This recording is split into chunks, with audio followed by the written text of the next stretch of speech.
Somebody on my last live video was like, we need to do GIFs of all of these facial expressions you make. I pull a lot of faces, always have. How are you guys doing? I am great. It's been a second. I don't know, for some reason, I've just been trying so hard to think of what to talk about, and there's nothing that has just tickled my fancy enough to force me to sit down. But my commitment to you is to sit down and talk about things. So I asked, and you gave me a variety of things to cover. So I'm gonna cover as many as I can before I start choking. The first thing that y'all wanted me to talk about, oh wait, actually let me pull up the Patreon so I can name names. Shout out to all the patrons. We've experienced a lot of growth recently. You know, now that I have a new phone, it's gonna be very infrequently that I pull out the DSLR. I just freaking love this phone. Everybody get a freaking iPhone 10. It's just so useful, and I like the quality, and I can live stream. I don't know, I'm just really into it. Okay, so let me pull up these questions. Okay, Fola said, talk about Kevin Hart leaving those people in the car crash to die. Now look, Kevin Hart ain't shit. I think that we can all agree, right? So I saw some of the details about this. So he was driving like an old, I don't know, a car from like the 80s or whatever, and apparently he skidded off the highway, and like if you look at pictures of the car looks like it was incinerated. It looks completely destroyed, burned out. It is crazy to think that there was not only one person in the car, but multiple people in the car, and nobody died. Okay, so then we get more information about the car crash, which is we don't know who is driving, right? Because in the official police report, I think it says that Kevin Hart wasn't driving, but then we also found out that he was pulled out of a window, like the driver's side window, after the car crash. But he was pulled out after the car crashed, and we see the destruction of the car, completely demolished. He called a bodyguard or a handler or something. That bodyguard or handler pulled Kevin Hart, only him, there was like 3 other people in the car, pulled him out of the front, it's either the passenger side window or the driver's side window, I can't remember, and left the other people there. What the fuck? Okay, so not only that, his handler pulled Kevin out of the wreckage of this car, took him back to his home, and then 90 minutes after the car crash, somebody, probably his wife, it says a woman, called 911 and said there's been an accident. An hour and a half? You let an hour and a half go by before you call the authorities, before you call the cops or paramedics? That is criminally negligent, in my opinion. And so people have been floating their conspiracy theories about why Kevin Hart did that. It's not normal. That's not a normal thing. If you've been in a car accident, you know that time is of the essence. Actually, a couple of years ago, a friend of mine died in a car crash. He was under the influence and he was driving, and the car flipped over and he died, right? So anyways, the point is, people be dying in cars. Okay, so it is imperative that after you crash that you get help. The fact that it's sketchy. And I think one of the theories that people have floated out is Kevin has had a DUI before, and that second DUI in California, it would have been bad news bears for him. Or maybe he was not just drinking. Maybe he was doing some other illicit substances, and he wanted to have some time to get away and to either sober up or dispose of whatever was on him. Still, people could have died. It makes no sense. And you know what also doesn't make sense? So all of the reports have been saying that Kevin has extensive back injuries. Anybody who has been through high school, like CPR class or like any kind of training knows if there is a potential for a spinal injury, a back injury, you do not move the person who's injured. Okay, do you want to walk again? So the idea that it was so bad. Now, this is the reason why people think that it's about drugs or alcohol. Because the idea that you're taking those kind of chances, there's got to be a reason, right? You were worried about something. Kevin Hart was worried about his squeaky clean image, going to jail, something. But all I know is he has to have had, I mean, hopefully he's better or whatever. I mean, who cares? I'm not really invested in Kevin Hart, but I don't want people to be injured. But whoever he left in that car, I hope that they're getting very big checks not to say anything, because that is disgusting. I mean, literally, cars explode, and if you see the way that car was looking, those people easily could have died. Easily. Do you remember a couple of years ago, or I don't know how many years ago, maybe a decade ago, after Tracy Morgan got into that car accident and like everybody died?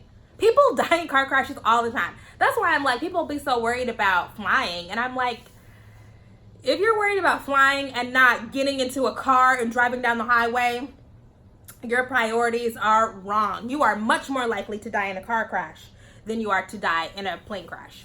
But we don't think of that. Cars are dangerous. Okay, so that was for Fola.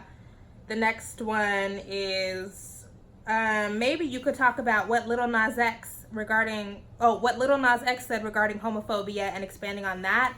I don't really have a whole lot to say on that. I think I hit it pretty clearly in the Azealia Banks video.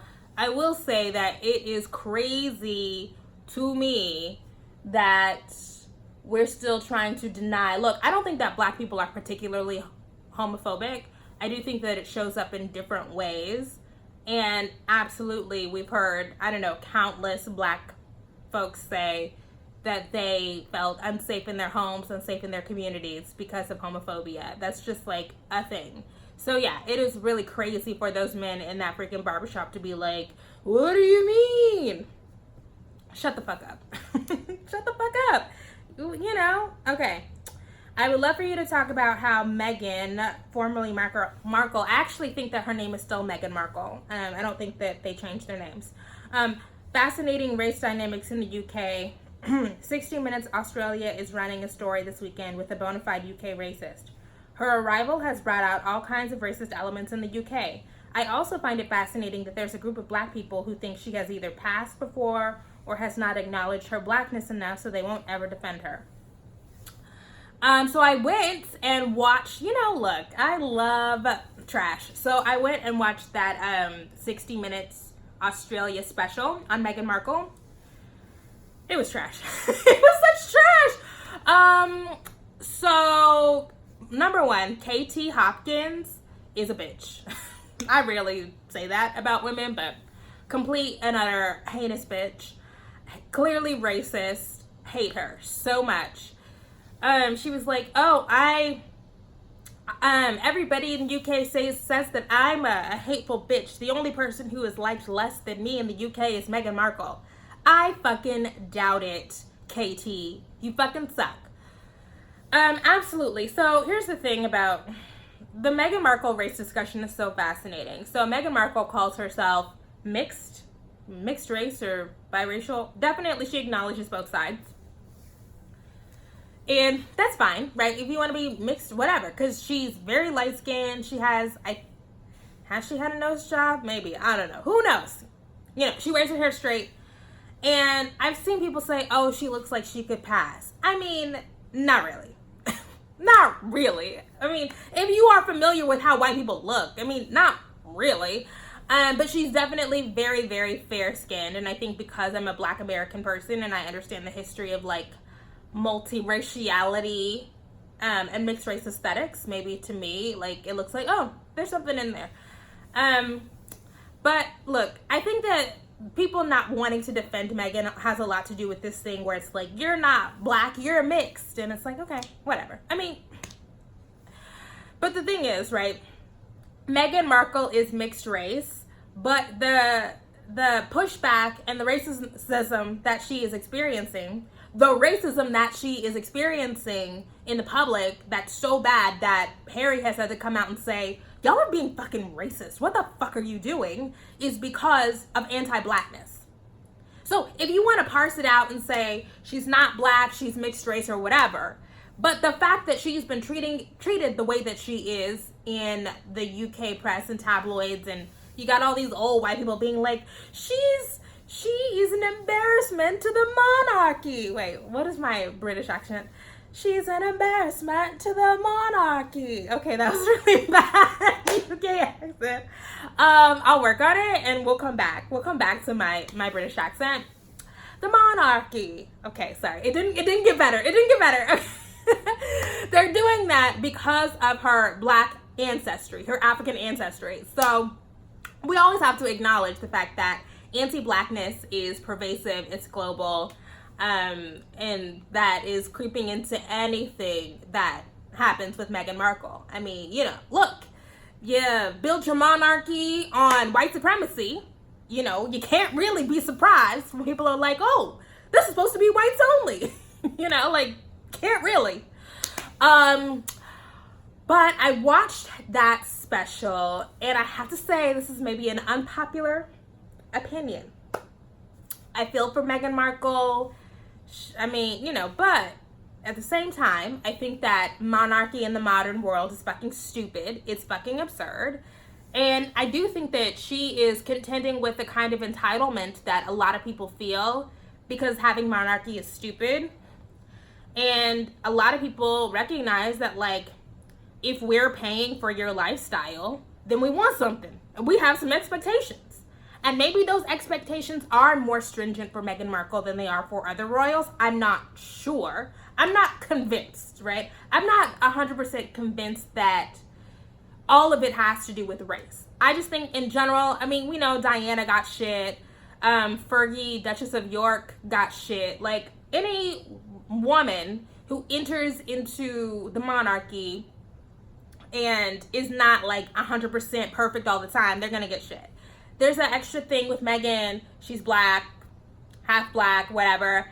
But at the same time, you know, I don't agree with Katie Hopkins on a lot. But there was a thing that I thought, that's interesting. I don't agree with her on basically anything. But when the British public is paying millions of dollars to renovate your home, when the British public is footing the bill for your lifestyle and for your private jets or whatever, when you are using residences and castles and shit that the British public have paid for and they pay for the upkeep, you're going to encounter some entitlement. Sorry. And I feel that way because as an American citizen, I get pissed off when I think about how much money as an American that we are paying for Donald Trump to fly all over the place, that we are paying for Donald Trump to refurbish or redecorate the West Wing. I feel that way. So I gotta be fair. Gotta be fair. Now, clearly the British are cool with having a monarchy and paying for all this shit. But if they feel like, well, we're paying this money, so you need to give us, you need to behave this way, and we're gonna comment on it, and we deserve to see your baby or whatever. I don't agree with it 100%, but I get it. I get it. And it's like, you can't pick and choose. Can't pick and choose.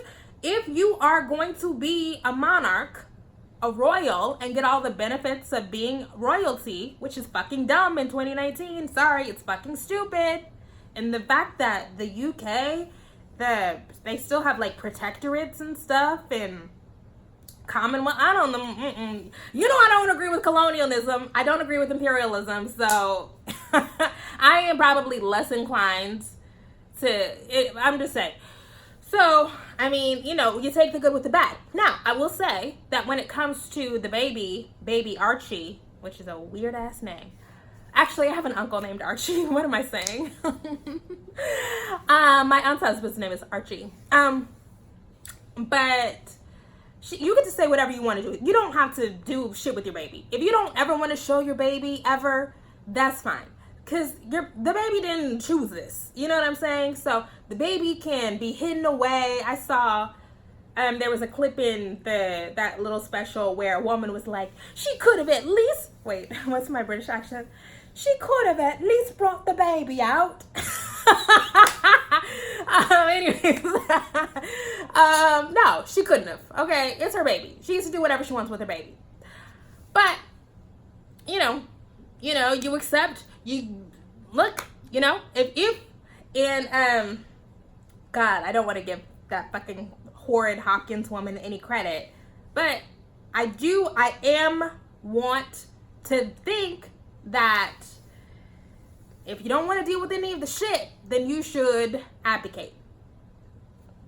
Sorry, that's me being anti-monarchy. That's my anti-imperialist, anti-colonialist, anti-monarch foundation coming out. But one thing I will say is I watched the US Open last night, and Meghan Markle is a really good friend. I loved it. Seeing her in the stands, basically by herself, rooting for Serena. I loved it. So she seems like a sweet woman. She has lots of friends. She's going to be dealing with anti-blackness forever. But at the same time, she's also going to be dealing with the normal kinds of pressures and demands and entitlement that people have because they feel like they own the monarchy. Look, I watched The Crown, okay? I watched The Crown. Great show. I know that this is not, it's not coming out of nowhere. That's all I'm saying. All right. Cardi B cussing out those kids and attacking people on Twitter. I don't know what that's referring to. I have removed myself from any investment in Cardi B. She's just not my type of lady. Just not what I'm into. Can't support it. But, Cardi needs to log off. I feel like her life would be much happier if she understood how to log the fuck off. Hypergamy. I'm not talking about hypergamy anymore. I'm just not. I would also love to hear you drill down on intersectionality. My head has been spinning since the Chappelle special. I even had someone tell me, just as I suspected, you're more gay than black. What?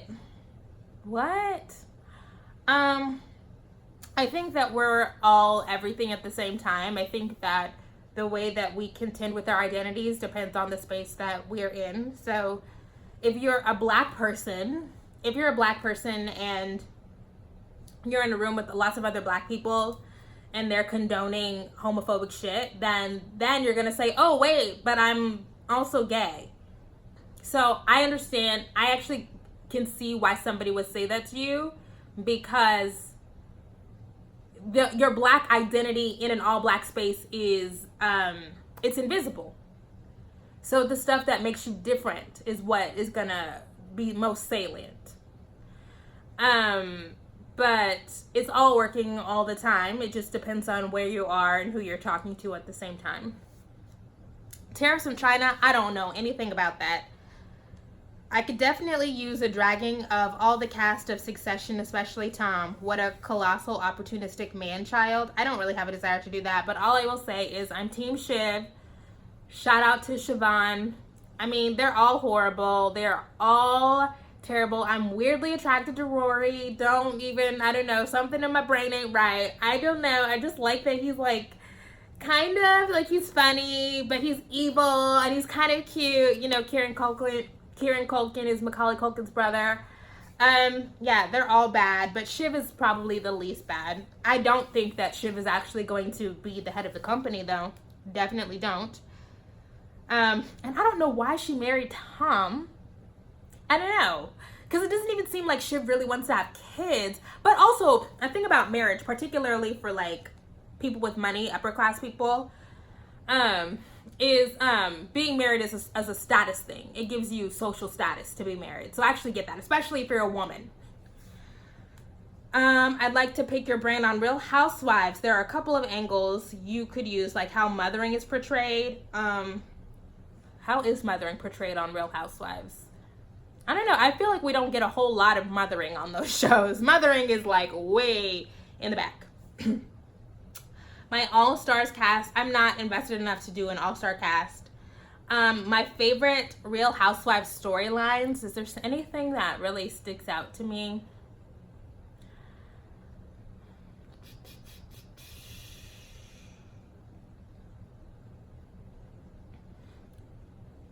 You know what? Something that really sticks out to me is when Phaedra and Apollo were it was just after they were married and Phaedra was pregnant and Phaedra was lying about when she got pregnant, when it was very clear that she got pregnant before she was married, but she was still trying to lie. And it's like, girl, we can count.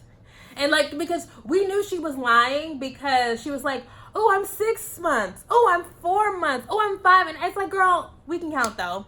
And then she's like, oh, the baby came early. No, it didn't. The baby's full term. You got pregnant before you were married. Stop it. I don't know. There's no. Oh, I love Beth. Well, I don't love Bethany, but Bethany. Oh, the Bethany Jill storyline when they were having that falling out. Oh, that was great. From New York. That was a good one. One of my favorite moments was when, was it Aviva? When Aviva threw her leg. Real Housewives of New York is a banger, low key. When it was at the end of the season and they were at some dinner party, or maybe it was like a charity thing, and oh my god, what was it? Somebody called, is her name Aviva, the one with the fake leg, the prosthetic leg? Sorry, I have to look this up now. And then she was like, I'm not fake, and she threw her fake leg.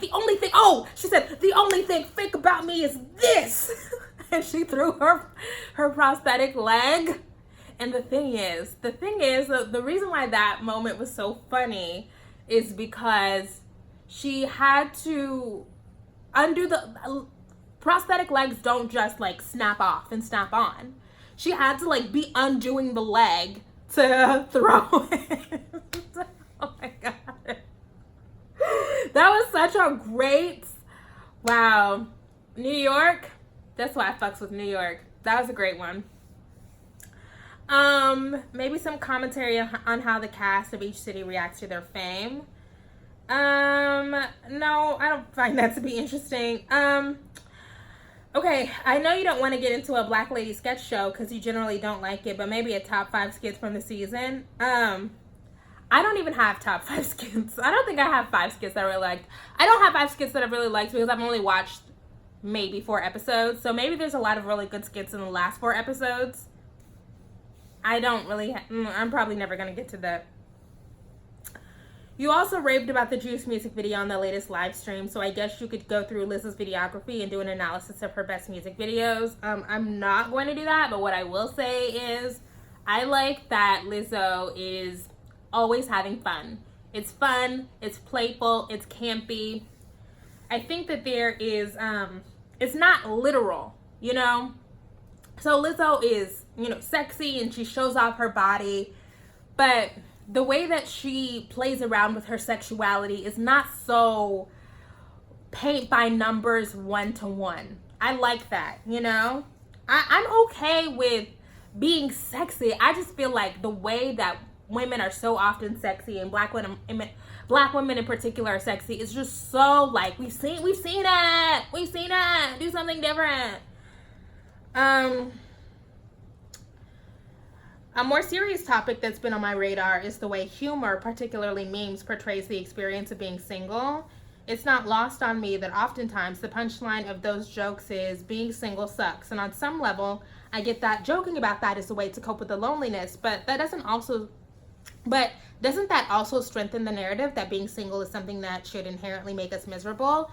I mean, look, some people are miserable single. I have to be okay with saying, if being single is miserable for you, if you deeply desire partnership, that doesn't necessarily mean that you're broken.